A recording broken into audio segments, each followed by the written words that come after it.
This episode's brought to you by Affordable Drill Towers. Founded in 2016 by our good friend Steve Sanguidoce, a retired Houston, Texas firefighter, the Affordable Drill Tower was designed and built with functionality and versatility in mind for any training ground. As a standalone training tower and add-on to an existing burn building or Connex setup, the Affordable Drill Tower packs a massive punch at an affordable price tag. With over 50 towers across the country, from Massachusetts to California, Montana to Texas, professionally engineered, NFPA and ISO compliant, the Affordable Drill Towers brings the versatility to your training ground. From Main Street USA, the small town fire company in their back parking lot, to the training grounds of the largest metropolitan fire academy, the Affordable Drill Tower fits the bill for price and functionality. Check them out at affordabledrilltowers.com. And two things I like to talk about also when talking about our friends over at Affordable Drill Towers. One, their customized training program. They have the ability to bring some of the best talent from across the country to your home turf after the install of the Affordable Drill Tower. Designing a customized training program for you and your department, Steve will facilitate some of the biggest and brightest names of the American Fire Service to come in and work with you and your department. And secondly, and I think most important, is Steve's belief in need over greed. The Affordable Drill Tower company gives back to not-for-profits that support organizations in the American Fire Service. Organizations such as the Joey D Foundation, which is near and dear to Steve Sanguidoce's heart, as well as many other not-for-profits that he takes a part of. He takes great pride in providing funding for organizations that push this job forward. So check them out, Steve and Dennis over at Affordable Drill Towers. Send them an email at info@affordabledrilltowers.com. Check them out on social media, and their YouTube page is kicking butt with great information, training nuggets, and information about their towers. So check them out, Affordable Drill Towers, and let them know Jeremy over at National Fire Radio sent you. This episode's brought to you by Ridgeway Leatherworks. Ridgeway Leatherworks is a firefighter-owned and operated business, as well as a family-run business, and that's what I love about it. Rob and his family are passionate about their customer service and the quality product and craftsmanship they put out for the emergency services. Rob's been on the show. We've been to his business. We've seen them in action. I've even tried to hand paint radio straps. I promise you, it is not as easy as what the final outcome looks like. The product is so good and so clean and crisp, and yet, man, it takes that steady hand. Rob's become a near and dear friend of our podcast, and you hear that over and over when we talk about our sponsors, that they're friends, supporters, and that's what this networking community is all about, is supporting one another. Ridgeway Leatherworks, Rob Meyer, crushing it. Quality and craftsmanship is number one. Customer service is right there with it. From custom radio straps, universal radio holsters, chin straps, flashlight holders, anti-sway straps, and locker tags made out of leather, there's plenty of opportunity along the way when you deal with Ridgeway Leatherworks. So check them out at ridgewayleatherworks.com. Find them on social media, Instagram, Facebook, and TikTok. And tell Rob you heard about him on the National Fire Radio platform, and give him a little plug and tell him keep up the good work. We need to support our firefighter-owned businesses, and especially family-run businesses, where his two daughters and his wife help out day in and day out along with his other employees. So again, Ridgeway Leatherworks, check them out at ridgewayleatherworks.com and find them on all your social media channels. Hey everybody, Jeremy, National Fire Radio. Welcome back to the podcast. Today, a new friend, Eric Hurst. Many of you might know him from the YouTube channels, the South Metro Fire Rescue YouTube channel, 187,000 subscribers. We'll get to that in a minute. And then he was like, yeah, I'm not done there. I'm going to start my own channel. And recently started his own Eric Hurst YouTube channel at 22,000 subscribers already. This guy is a PIO, the Public Information Officer for the South Metro Fire Rescue Department in Colorado. Eric, welcome to the show, brother. Thanks for having me. It's great to be here. This is cool. This is one that I'm really looking forward to because I'm watching your stuff from afar. I've subscribed to South Metro a long time ago, being a social media guy myself, watching what you guys do there in Colorado, watching the abilities that you and your team have. And I want to jump into all that. But it is just a different take on what's happening in the fire service. It is fun to watch a department that allows for their public information officers to, one, be in the trenches, but two, then to be able to document and show what they do on a daily basis. It's incredible. Absolutely. I couldn't be happier to work where I do and have fire chiefs and the firefighters who trust me and my team Yeah. to exactly that, be in the trenches with them and tell their story. A lot more than being a PIO, I look at it as being a public safety journalist for our fire department. So we kind of have to fill that gap of telling our own story for our own community so they understand what our personnel are doing day in and day out for them. So, I usually go right down the road. We started chapter 1, but we're already diving right into this conversation. And you just said something that really piqued my interest. And I want to explore this further with you. Public safety journalist. The thing is, in the position that you're in and the bandwidth that you guys have with the distribution network that is so large and so many people following, it is not just firefighters watching buff videos, right? This is the public. These are administration people, the council, the city mayor, the different offices, bureaus, and then people across the world are watching your channel, and you really are a public safety journalist. You're documenting a job, the career in which so many of us do, that really educates the public in what we're doing. Yeah, absolutely. I think there was a time when public information was definitely more answering journalist questions Yeah. and The press sending press conference, right? releases, press Yeah, right. conferences, that kind of thing. And when I took over the role of communications manager and PIO at South Metro, one of my main visions was to be exactly that, a journalist for my community members. We're a fire protection district, so we rely occasionally on actually having to ask our voters to increase their tax, Sure. the taxes they pay to us to keep our fire department going. And so I didn't ever want to leave a doubt in their mind the value that our fire district provides to them. And so when I go to work every day, I look at it as, hey, the vote for our community members to increase our revenue is tomorrow, even though it's not, Right. because I think it's that important for them to have no doubt in their mind the value that we provide and what our firefighters are there to do and the support personnel at our organization.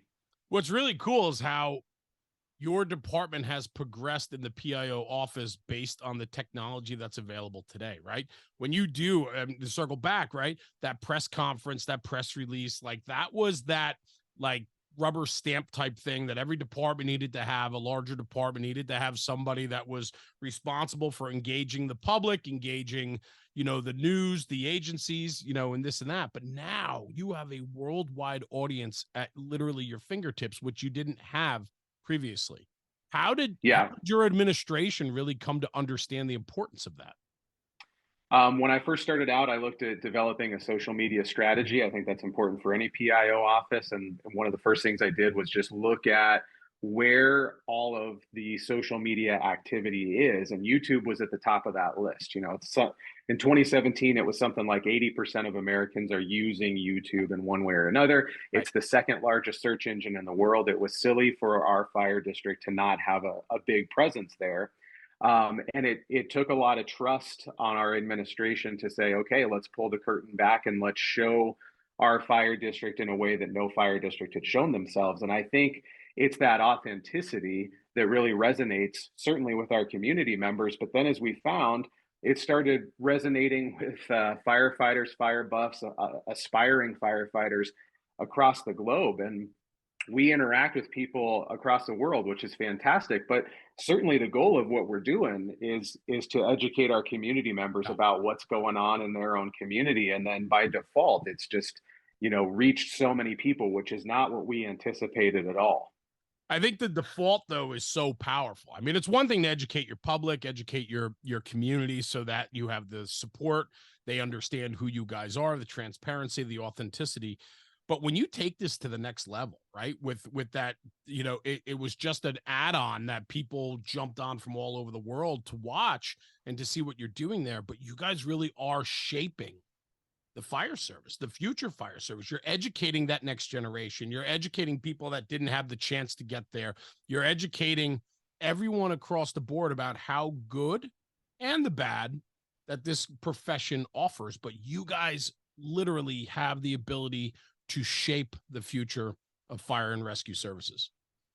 Yeah, it's incredible. And again, it's something that I didn't foresee when we first started up the channel, but through the interactions that we've had with our online community, and then speaking with our candidates who have now, joined South Metro, they're our employees here. The vast majority of them cite YouTube as a reason why they were recruited to come to South Metro. Many of them lived out of state.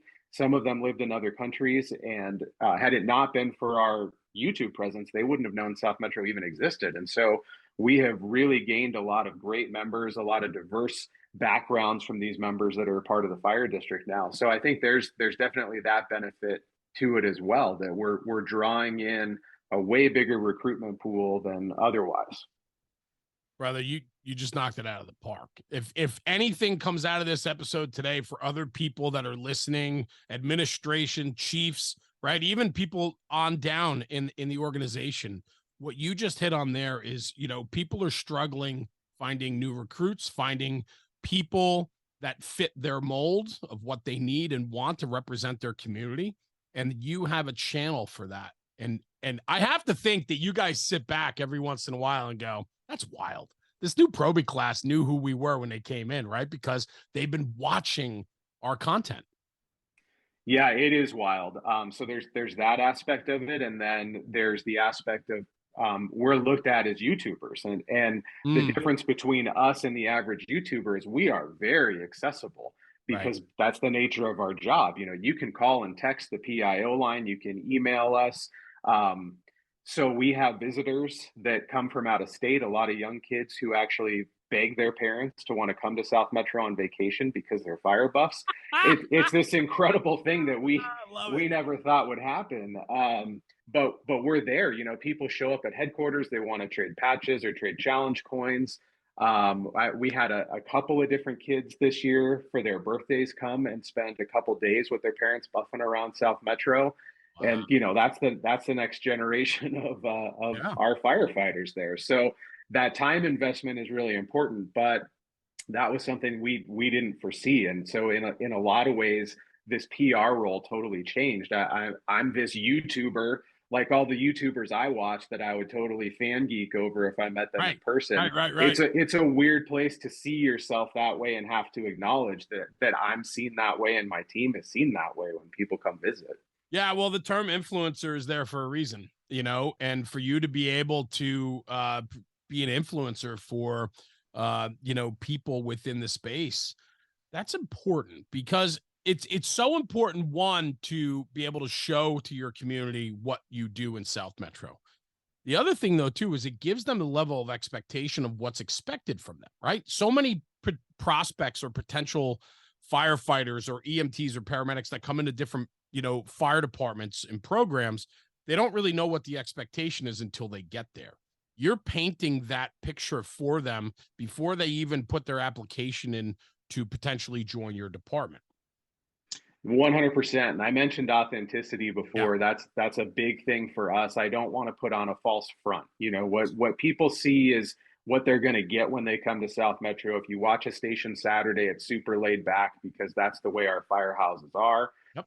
We're not pretending to be something that we're not. You can see in our fire vlogs that there's strategy and tactics that we use that maybe other places in the country don't use and don't like and could debate all day long, but that's us. And we're also very big on fire-based EMS. That's a huge part of the job at South Metro. Paramedicine is a big deal. We take a lot of pride in the fire medics that we have and the EMS that we deliver. And so we're not trying to hide that, and we're trying to be honest. Firefighting is a part of the job. It's an important part of the job, but EMS is the biggest part of the job right now that our firefighters are doing. And so we want to portray that in the videos and not hide the fact that some of these fire medics episodes we're putting out aren't the most exciting thing in the world, because sometimes that's just EMS reality. But yeah, exactly. So just being authentic with people so they know what they're going to get when they get here. And hopefully they embrace the culture and like the culture, or they think, oh, maybe that's not for me. Maybe I want to go somewhere else. But we're level setting that right off the bat. I mentioned the administration and the amount of trust that they have to have with their PIO office, especially an office as active as yours. I'm sitting here wondering, as a guy that rides the fire trucks myself, what kind of buy-in did you have to get, and how hard was that to get the rank and file, the line officers, the firefighters, the medics, the EMTs? What did it take to get them to really buy in and be on board? I lucked out in some ways because when I was a fire dispatcher, started off with Littleton Fire Rescue as a dispatcher and then got on at South Metro. I was also kind of playing this dual role as kind of a buff, but kind of an official fire department photographer. I had credentials for a lot of the local fire departments so that I could get beyond the yellow tape. And I had started a blog actually called 5280fire.com. That still exists today, although I'm not an official part of that. I separated when I got the PIO role, but I was already kind of known as a blogger and a great fire scene photographer who was already sharing the stories of firefighters that, quite honestly, the PIOs at the time weren't doing. They weren't putting in the work to get up at 2 a.m. to go to a job Right. and cover what their firefighters were doing. So I sort of already had that street cred, which was really good. A lot of people liked what I was doing in dispatch and trusted me as a great dispatcher. So I had a good reputation going into it, and I think that helped me build that trust when I brought a video camera around. And then it was just laying down the basics. You know, when a fire chief asks, "Is this going to be okay?" I tell everybody this in my social media classes too. It's safety, policy, reputation, and PHI, or protected health information. And if you're covering all of those little bullet points before you put a picture or a video online, usually you're going to be okay. But you just got to think about those things, and that's just what we do. We make sure we check those boxes, and then we have a little wiggle room. You know, can we show some humor at the right time? Can we show some vulnerability at the right time and include that human element? Yeah, and that's what makes it so real. And I think, which then piggybacks onto the authenticity comment from earlier, right? That seems to be the common theme here. And I believe that too with National Fire Radio and what we do with the podcast and our content. It's got to be authentic, because if it's not, people can punch holes through it so fast that it doesn't gain any traction and it's not valid, right? And so, Yeah.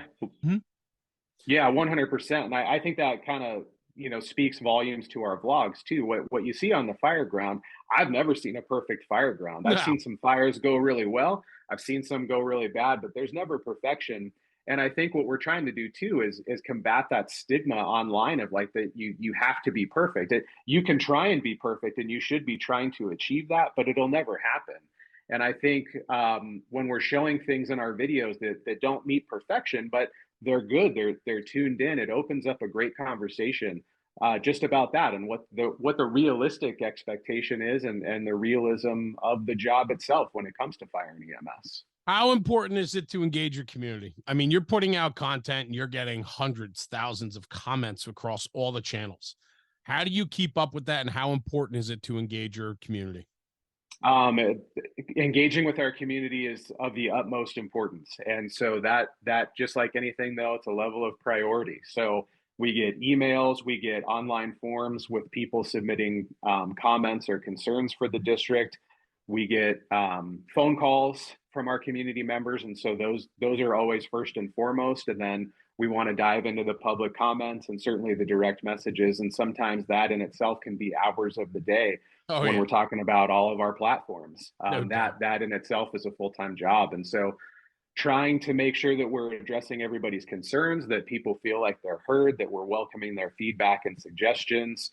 All of that is really important. This is a customer service based job, and I serve Mm. at the pleasure of the at the fire chief and our community members. And so ultimately, my fire chief's bosses are an elected board of directors. So very much, my bosses are the community members that I'm proud to work with and for. So it's, yeah, utmost important to be on the street talking with them or talking with them digitally, whatever it takes. It should be said you have a team that certainly is right on board with you, right? You have the Mhm. public information office, I would assume. Talk to me a little bit about what that looks like, and has that grown and scaled with your growth in that department?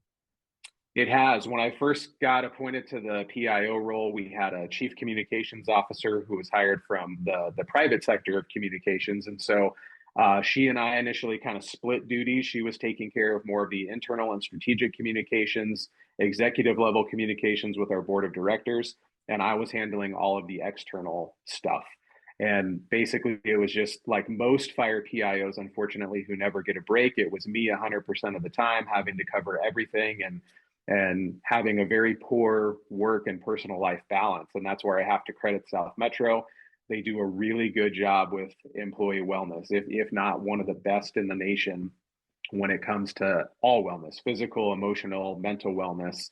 And so I was fortunate that they saw the good things coming out of the work that I was doing, and they allowed us to hire a communication specialist, another full-time person who could do PIO work and help balance that on call load. So that was Connor. If you follow the channel, you've probably seen her. She came from television news as a local multimedia journalist with our ABC affiliate here. So she really expanded our knowledge base, certainly of how our journalists work, and also her skill level when it came to video production was top notch. So worked alongside her for a couple years, and then my boss ended up getting appointed to a new role of deputy chief, actually. So a way different thing than a lot of fire departments do, taking a civilian role and promoting that person to one of the second in command positions. And when that happened, Connor was promoted into a new executive level communications manager role. So her and I are now equal on the org chart. And then we hired Lauren recently last year to fill Connor's spot. And Lauren came to us from California as a fire marshal, actually, in Northern California, with a lot of PIO experience working with some of the Cal Fire incident management teams. How did they find you? Connor and I put together a pretty sporty recruitment video for our next PIO on our social channels to inspire who we would want to work on our team and be able to carry that, persona that South Metro has online. And Lauren was a top candidate immediately as soon as we saw the very first assignment. So we assigned them to make a 45-second vlog selling themselves, basically, to move on to the next process. And so we got to see their video editing skills, their all of their personality shine through, and then move on through the process. I had no idea that's what you did. It was only a matter of an assumption that you absolutely did that. I mean, it just goes to be said, right? Like, when you're doing it right, people want to be a part of it, right? And there's not many offices like yours that do it at the scale that you do it at, with the professionalism you do it at. And so you guys obviously are a desired department, when especially in your office. And so you're going to get some of the best out there wanting to be a part of that, because most administrations and most departments don't understand the value of what you're doing. They're afraid of it. They're absolutely afraid of it, and they won't give into it. And so what that allows you to do then, when it's very narrow, is you can get the best of the best if your department allows you to.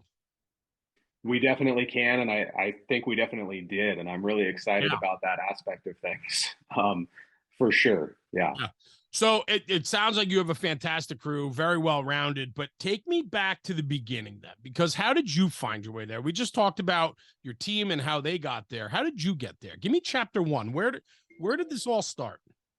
Yeah, chapter one, honestly, was growing up as a kid in South Metro's district back in the day. It was Castlewood Fire Department. A lot of small fire districts merged into what is South Metro today. But I grew up near Station 31, drove those guys crazy, visited them all the time. They gave me a shift calendar, so I knew exactly who to pick on and ride my bike to the firehouse, ride my bike to some of the calls to see the rigs go by, all that. And really just kept a close relationship with a lot of those people who were mentors to me growing up. Found out about an Explorer program here in Castle Rock, Colorado, and I was an Explorer with the Castle Rock Fire District. Awesome group of people who helped me learn a lot. They were very understaffed at the time, sometimes only 1 or 2 person engine companies. So my role as an Explorer, really, I did a lot more than I should have been doing to get hands-on experience, stuff that certainly wouldn't be allowed today, but you got to do what you got to do, right? Right. Yeah. And then shortly after that, I was still in high school, got on as a volunteer with Franktown Fire District, went through my Fire One Academy, and had some absolutely great life experience, career experience there. And they're just a across the border from South Metro. So Okay. when I was 19, started applying everywhere for everything in the fire service, because that's what you had to do to get your foot in the Sure. door, and got on as a dispatcher at Littleton Fire Rescue, and I lied through my teeth in the interview. I think they knew that when I said, no, I want a career in dispatch. I love it. Definitely don't want to just do this to be a firefighter, and just kind of Yeah. smiled and nodded and wink, Yeah, wink. you and every other guy that went through that interview process. Yeah, exactly. But it was fantastic. I'd been listening to the scanner since I was a kid. Sure. I had it down, and there was nothing that gave me more joy than sitting on the radio and, dispatching fires, dispatching crews. It was great. I did that for a couple of years at Littleton, went to South Metro because their dispatch center still today, dispatchers work 24-hour shifts. So I was able to go do 24s as a dispatcher and then still go to the firehouse in Franktown and be a firefighter. So just living, eating, breathing, sleeping fire for those few years. Promoted all the way up to lead dispatcher, shift supervisor, and then to operations manager. So I stayed in dispatch. The pay was really great. I was good at what I was doing. And then I was still going out on my days off and buffing fires, taking pictures for the website. Right. So in 2015, the full-time PIO needed help, and I volunteered to be an on-call person. So I went through some training, started taking the on-call rotation, and 2 years later, that person left our organization and it left a vacancy. And So they already had that PIO office and position in place within the department itself. Oh yeah, that PIO position had been in place probably since the 1980s. Wow. It looked a lot different. And right. I ended up going to a horse rescue of all things. That was kind of the call that made my PIO start. We had a horse that was stuck in this muddy pond at Cherry Creek State Park, and it was an afternoon of doing everything that our firefighters could to keep this horse's head above water while a vet tried to get it up on its feet. And I ended up live tweeting it. I had a nationally trending hashtag that afternoon, which was Saving Cupcake, because that was the name of the horse. And it was a gamble on my part. Thankfully, the horse survived, and I was in shock as a PIO. I was talking with CNN, Fox National. I was talking with Inside Edition the next day, all the local news, just like that. Yeah.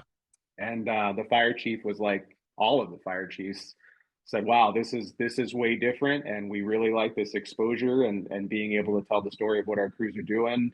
And they gave me that option. Would you like to do this full time, or do you want to manage dispatch? And I said, give me the keys to the PIO buggy. I'm in. So we had PIOs for years, and I think I just kind of was able to make the job cooler. I wanted to do a cool job, and so that's all it was. I just wanted to go to calls. It absolutely makes sense. I mean, you grew up as a buff. You grew up in that territory, so you know the departments, and then they all become one. And then as you grow up with this department, you're in the trenches. Then you're doing dispatching, supervising dispatching. You know everything about every company. You know the inner workings of the department. Who better? And then not only that, to be a buff on top of that, taking fire photos, writing a blog, all these different things, that all culminates into literally the best guy you could get for the job of public information officer. This episode's brought to you by the Affordable Standpipe Prop. Let's break it down real quick. Steve and the crew at Affordable Drill Towers is doing it again. They've created this fully custom and fabricated standpipe prop to support the fire service. I'm telling you right now, this is a game-changing piece of training equipment. And I want to hop into it real quick. It is designed with a 4-inch manifold of high-strength galvanized Schedule 10 pipe. The cart and manifold are powder-coated red for durable finish, meaning it's not just a talking piece. It's not something you tuck away on the shelf. This is a training prop that can be wheeled into the classroom and then brought out onto the training ground. And so let's talk about that. In the classroom, there's nothing better than having a hands-on prop in front of the students, in front of the fire companies that are there to learn about standpipe and FDC connections. Having that prop in the classroom allows for a great instructional lecture. And then from there, take the standpipe theory and translate it to the training grounds. You could wheel the cart out that's on casters, you wheel it out into the parking lot, and that same training prop that you just used hands-on in the classroom can now be used hands-on on the training ground by pumping into it and flowing out of it. It offers such versatility in its approach. It has a 2.5-inch Siamese connection, 7 2.5-inch outlets, 6 of which are standpipe valves, has a water motor gong, sprinkler head with a control valve, and a system pressure gauge. You can also upgrade and put 3 of the most common field-adjustable PRVs. I'm telling you right now, this is a game-changing training prop that needs to be in every fire company or training department across the country. Reach out to Steve and the crew, info@affordabledrilltowers.com. Ask for a demo, ask for information, or check them out on social media and YouTube. There's plenty of content out there that shows you exactly what the affordable standpipe prop can do for you. This episode's brought to you by Taylor's Tins. Taylor and his crew at Taylor's Tins have been manufacturing aluminum helmet fronts since 2017 with over 200,000 tins in the market. They are a leader in the helmet front space. Custom design, one-offs to department orders, they can turn them around within 24 to 48 hours. Customer service is what they pride themselves on, and they provide nothing but top-shelf product and service to their customers. Check them out at taylorstins.com and check out their full line of product offering. They've always been a very strong supporter since day one with the National Fire Radio podcast and platform, and Taylor and his crew have become dear friends of ours, and we appreciate the support. And at checkout, for a little extra bonus, use coupon code NFR Sent Me. That's NFR Sent Me for a discount on your order. Exclusions do apply. Anyway, check out taylorstins.com for the latest and greatest offerings from Taylor and his crew. And in the words of Taylor, stop burning up leather. I mean, I'm super humble about all of it, but all the things that you just listed, I think certainly contributed to everybody saying I'm the guy to do the job. Yeah, and I think it's worked out well. You always have the best interest of the department at heart because it's so near and dear to you. Like you are and I say this, only meeting you today, but like I can tell how committed you are to your department, the growth of your department, the history and tradition that came with the department, right? And then making more modern. Like you literally eat and breathe. You said it before, living, eating, breathing the fire department. That's who you are. Yeah, 100%. And I have a lot of different PIO colleagues, fire, PD, you name it. And I think the difference between me and my team, honestly, and a lot of them is when we look at our phone and we have an incident that we are required to respond to, let's say it's in the middle of the night, I look at it and I say, I get to go do this job. Yeah, absolutely. And there's other PIOs that are like, I have to go do my job. And so, really, I want that to shine through, and I think it does. And I think that's why people resonate with South Metro so much, is because it's our storytelling passion that shows the passion of the firefighters that are out doing the job. Yeah, and I mean, that's it. There's so much to that. An administration, I keep going back to this because I'm so challenged by it when I watch how protective people are. Being in the social media field that I am, we do some influencing as well, right? And we have a platform and we work with a lot of different manufacturers. We do a lot of content with fire companies, right? We document different fire companies. We do all sorts of media and marketing for different manufacturers. We have the podcast, all these things that we do. And a lot of people are super protective of who they are, where they ride, and what they can and can't talk about because their administration doesn't want information out there. And I think what's really interesting about that is I don't know if that's an old school. I mean, I know it's an old school type of mentality, but I also believe that there's some new school that still believes in that mantra that we need to circle our wagons and protect, who we are. And I get that to an extent, but people are going to find out regardless. So why not you create the narrative, right? What you're doing at South Metro is creating the narrative and taking any other conversation off the table because you guys are documenting and putting out there who you are, and nobody can dispute it. I agree 100%. And I think, aside from selling ourselves and also, the recruitment aspect, the public education aspect, we're banking goodwill. So, lots of good news stories all the time. And so, when you have an employee population that equals that of a small town, eventually something bad is going to happen. An employee is going to make a poor decision and get in trouble. The organization is going to have something happen that could be a disparaging thing. And so, absolutely, it's important to really get a good name and a good reputation out there all the time so that when that bad day happens, people look at it and they're like, that is for sure a one-off because I know this organization and that's not who they are.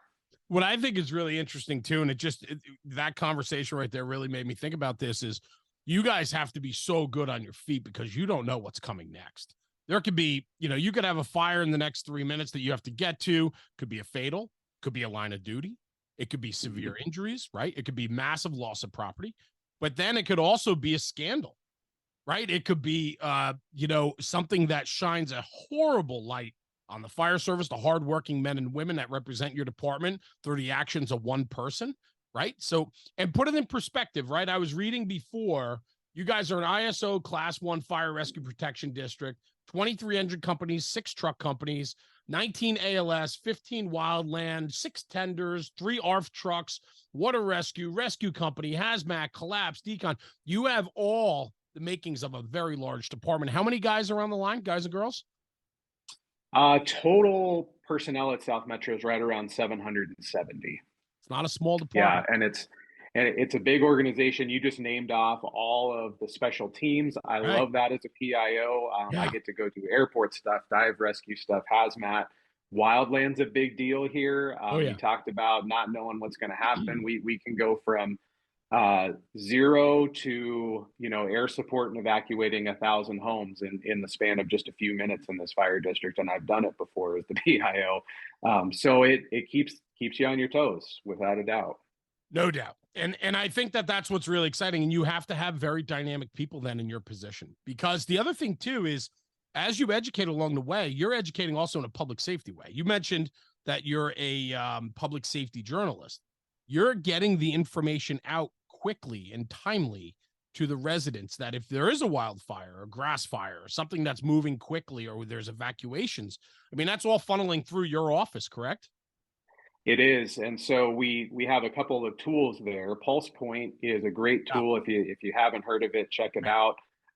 That's really based on crowdsourcing CPR if there's a cardiac arrest in a public location, but it also yields to great community awareness because all of our fire calls are on there. Our community members can get push notifications when we're going on something, and then we very quickly on our team we use Twitter, or X as it's called today, to basically validate that an incident is happening. And then as soon as we get there, we're providing visuals. And so there's a couple aspects to that. One, that is public safety journalism. The second part of that, especially when it comes to wildfire or even hazmat, is we're trying to get through the psyche of our community members.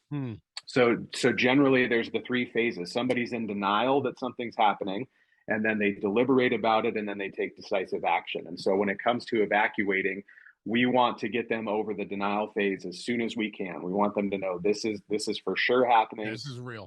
Give some tips, to get them through their deliberation phase, to get them to that decisive action as soon as they can. So it's a multi-strategy thing there, where we're getting images out and information out to our journalists so that they're pushing it out on their channels, but at the same time, all of our community members have access to that same exact information. So it's getting out at the same moment. Do you sleep? I do. I sleep great. I'm going to go back to our wellness program at South Metro, and we have neurofeedback. Nice. It's a form of biofeedback. Yeah. I am a great use case of that. I've never gotten more deep sleep and great sleep in my life, whether I'm at the firehouse or at home. So again, I think it goes back to taking care of employees, and I'm lucky that we have that resource, because it wasn't always like that, but today I can tell you I've never slept better. Well, and I mean that, yeah, I mean, thank you for sharing that. But I mean, like, I have to think, though, with the amount of responsibility that falls on your shoulders and your team's shoulders, right? Obviously, you're divvying up the work and who's responsible for what and all those things. But this is a 24-hour, 7-day-a-week, 365-day-a-year job. It's not just the 9 to 5 straight days. I mean, you guys, you mentioned about getting up and going to fires, but that's just the tip of the iceberg for you guys. So your brain has got to be constant. And that's not even including, and I'm sure, public education efforts, a smoke detector program, or events at City Hall or things like that. I mean, those are all things that come through your office too, no? They are. We also work very closely with community risk reduction specialists when it comes to the education component.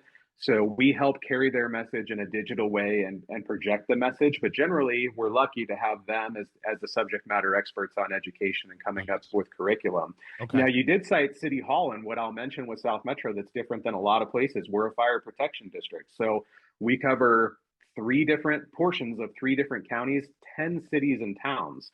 So when you want to Oh, talk about city government, we all right. have a lot of different elected officials, Sure. a lot of different PIOs and law enforcement agencies we have to work with. So it's very dynamic when it comes to those professional relationships.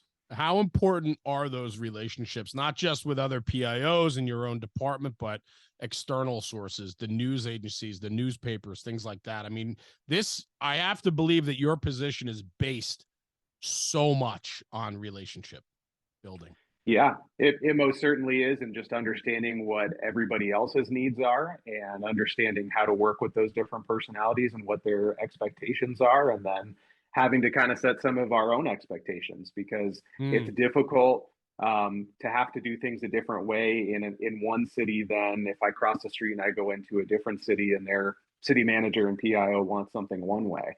So I will say we ruffled some feathers when we started doing oh, what we I'm did, sure. which was really showing everything to the community that South Metro does. And some of those organizations gave us a little bit of pushback, and we had to have some tough conversations about why it was important to our organization and why we do what we do, and building on those relationships. And I think we've gotten to a point now. I started doing that in 2017, so we're several years past that, and I Yeah. think we have great working relationships with everybody now. But that takes work. That's constant work, and you have to keep putting that work into it. Yeah, and it's constantly doing the right thing because the minute you don't, that will be used against you from so many different angles, right?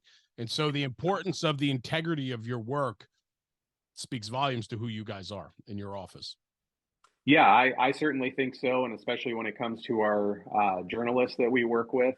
We've had uncomfortable investigative reports and journalists wanting to do stories at South Metro, and we try and be as transparent as we can. Obviously, anybody who's been through a rough time with a public safety organization knows that attorneys get involved, and then a lot of times you're not able to say anything because maybe something's in litigation, but we do our best to be as honest as we can. And if there's information that we can't share, we're honest about why we can't share it. But transparency is the biggest thing. So if we make a mistake, we're going to say we made a mistake and how we're going to fix it and move on and try not to make that mistake again.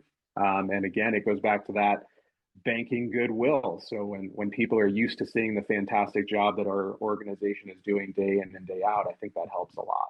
Oh, for sure. Absolutely. And I think what you guys are doing is just top shelf. And I think a lot of people need to take notice of the program and the access that you guys have and what that does.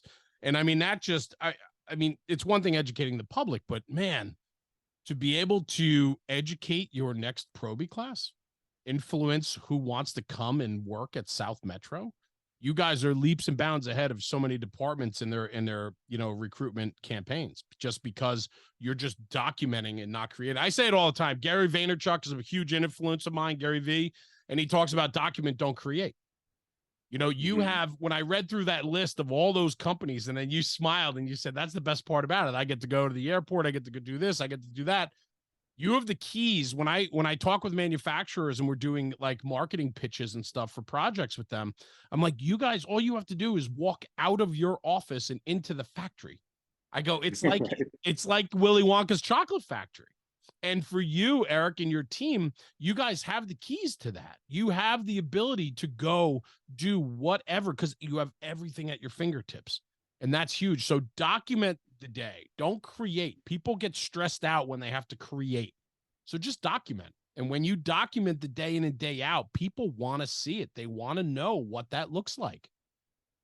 Yeah, I agree 100%. When I started doing this, and especially, for a while there, I was teaching classes all over the place, presented at FDIC a few times, had Yeah, a I'm couple interested. articles in I want fire to talk to you about engineering. And that. Yeah. Go ahead. my big thing was just saying, be where the story is happening. That's Mm, where the PIO should be. And so my predecessor, had responded to, I think, 16 or 17 calls in an entire year, the last year that she worked for our organization. And I think my first year I went to like 250 incidents. There it is. And it's exactly that. It's me being better at my job by observing and learning what our people are doing, but then at the same time documenting. And we never have a shortage of photographs, videos for whatever purpose, for training or PR, you name it, because we're documenting all the time. And you can make a pretty good story out of that. You know, the back bumper talk is fantastic. The kitchen table talk is fantastic. Come back from a fire, come back from something a little bit out of the norm. The companies sit down, they talk about their actions, they talk about what they did. But man, would it be incredible to be able to call my PIO office and be like, hey, do you guys have any footage from that fire? Do you have any photos? You know, we're talking about this. We don't think this worked well. We want to look at this. Like, what an absolutely incredible resource to have for a fire department of your size to be able to pull information from the scenes of incidents. And we actually have a public facing gallery that anybody can check out. It's southmetro.photography, organized by year. And then you dive into that and it goes by incidents. And when we have some downtime or we have firefighters on modified duty, we actually go into every image and we name tag it with everybody in there.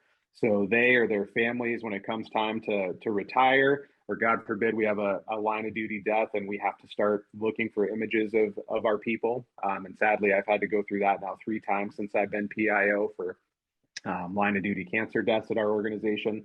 We've got that. We have this powerful search engine of absolutely everything, all the historic photos, incident photos, apparatus, you name it. And we continue to scan all of our historic stuff onto that page. And so everything that can be public, again, it's transparency. Everything that can be public is public there, and it's there for all of our personnel to access whenever they'd like and have those photos. When you really start wrapping your head around this conversation, which I am, right? Because, you know, you think about so much good that comes from this, right? It's not just the access for the public, but it's also access for our own members and access for our families. What you're doing is documenting the day in and day out of everything that's occurring in this department. And that only is going to better your position across the board. So, Eric, well done, brother. This has been a fantastic conversation. I want to focus on you a little bit more, right? So South Metro, sure. You know, that's your foundation, came up through the system there. You're loving the position you're in, but you're just not getting enough, I guess, because now you've started your own YouTube channel, which has been super successful right out of the gate. Has to do a lot with your reach that you have through South Metro, but you're doing your own stuff now, starting to travel a little bit, starting to document the fire service. Wichita, Kansas, I know was successful for you. The Colorado Department of Transportation. I just watched your Truck 4, your 24 hours with Truck 4 in Denver. And guys love that. Like I do. I'd like to see, I don't know how Denver operates, so it's cool to see what they're doing, right? Downtown truck company, a lot of medical runs, a couple fire runs, you know, this and that, but it's cool to watch that. It's cool that you have the access that you do. And again, you're gaining that access on your personal channel because of the trust that you've created and your ability to show authenticity of the job and who you are. So talk to me a little bit about like where that came from and said, maybe I should go start my own thing.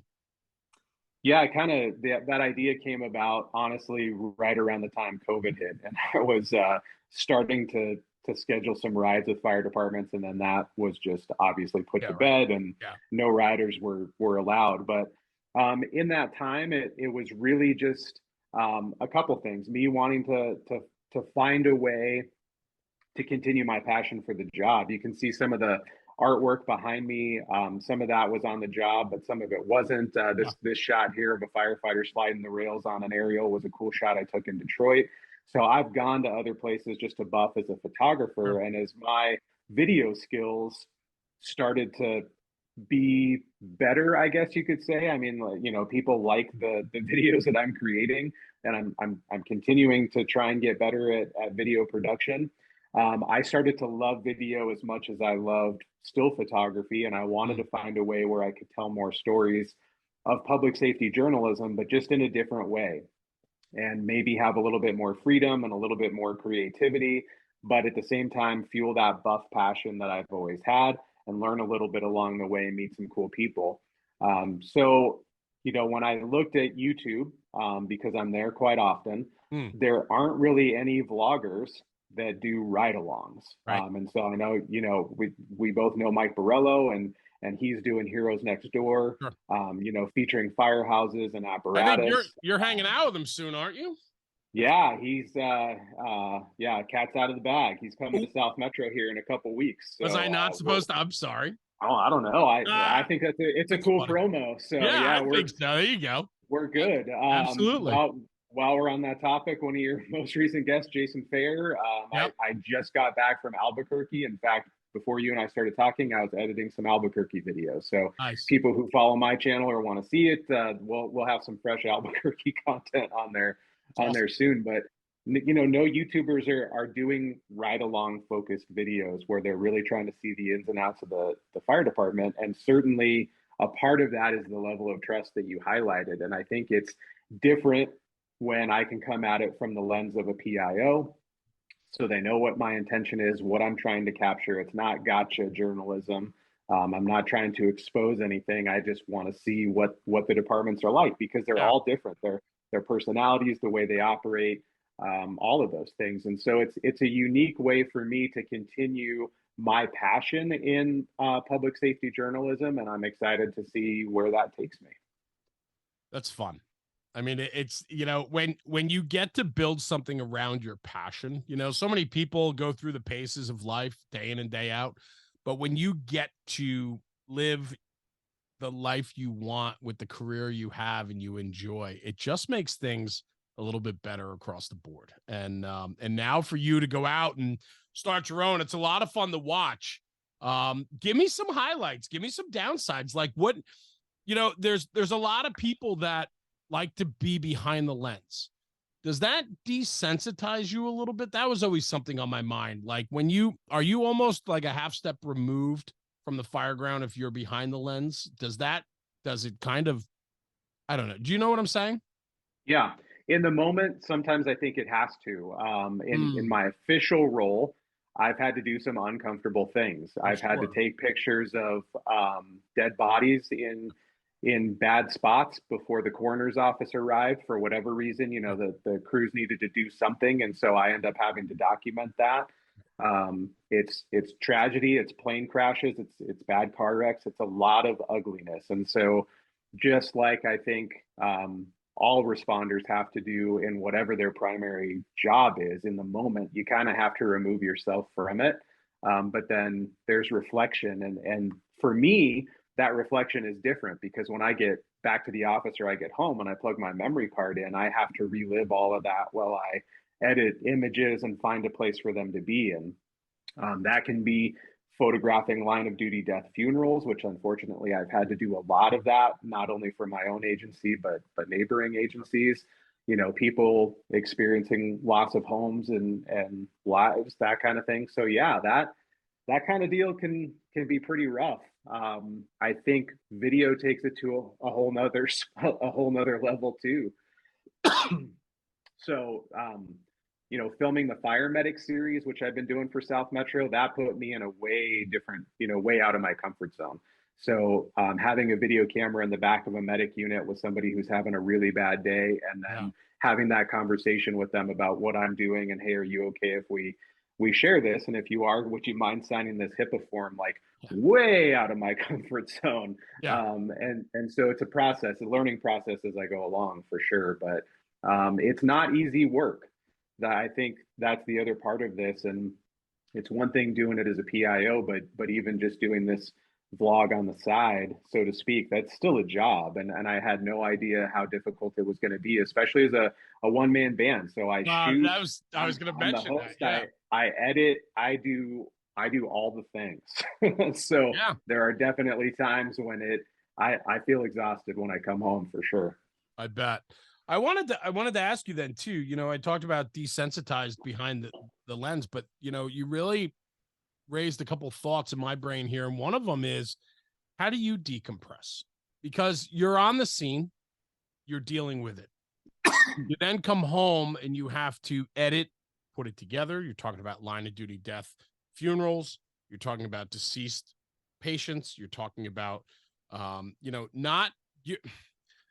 You're documenting all of the bad as well. And so you're reliving it as you go through the process.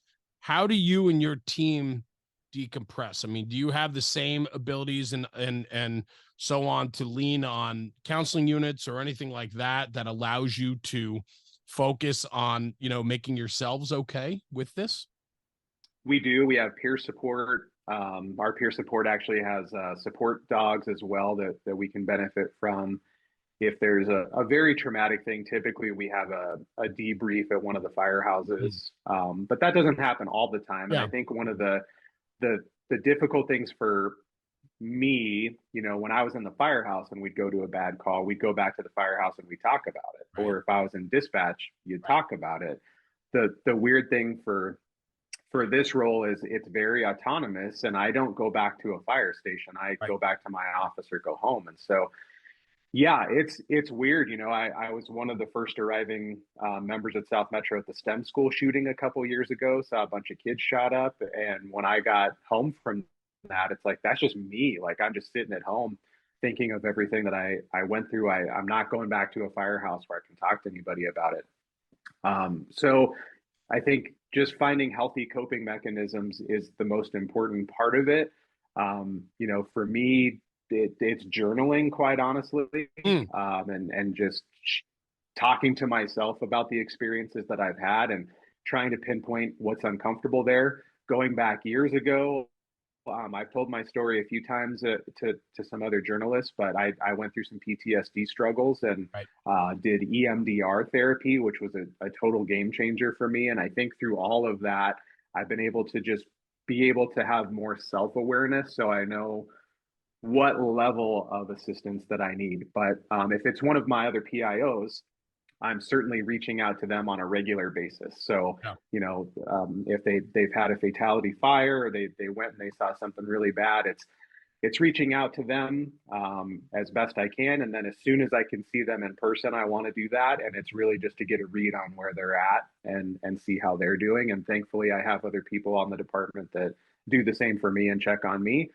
Something that a lot of folks I don't think about is the exposure that journalists have as well.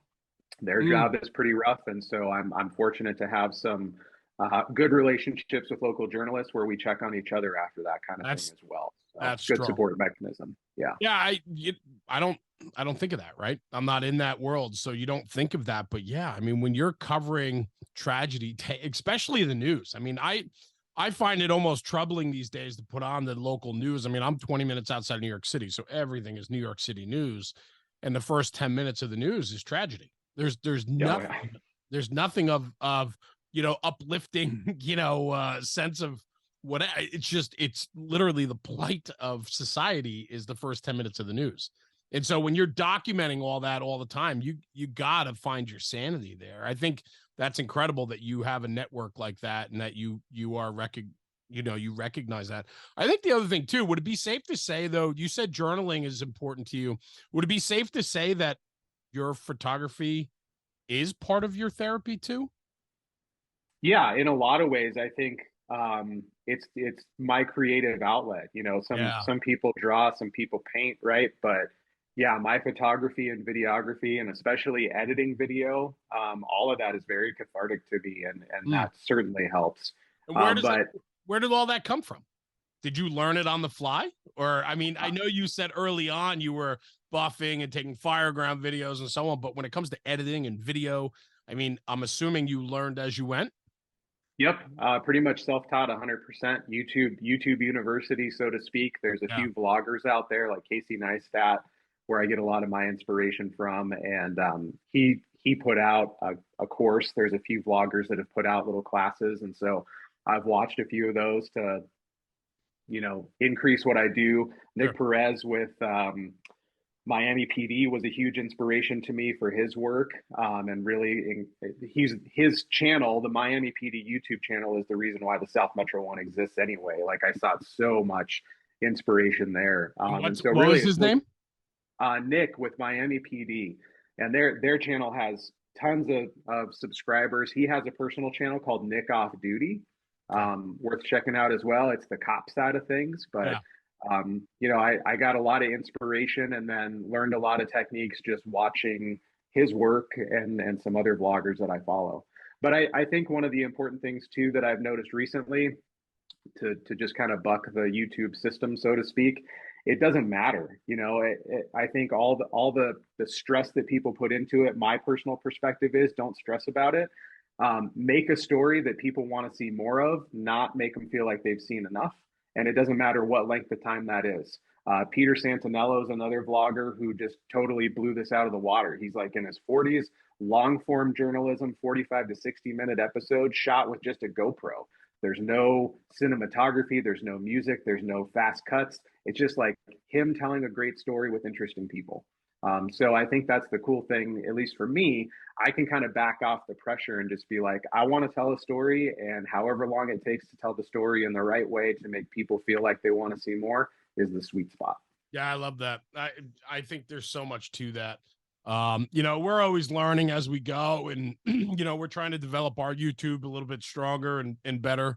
I'm going to talk to you about that off air, but it's just, I have to think though too, now that you are, I would say, a subject matter expert on this in your position as a PIO, and now doing your personal blogging or vlog again on YouTube and so on. I'm sure there's a lot of people that reach out to you for advice or thoughts.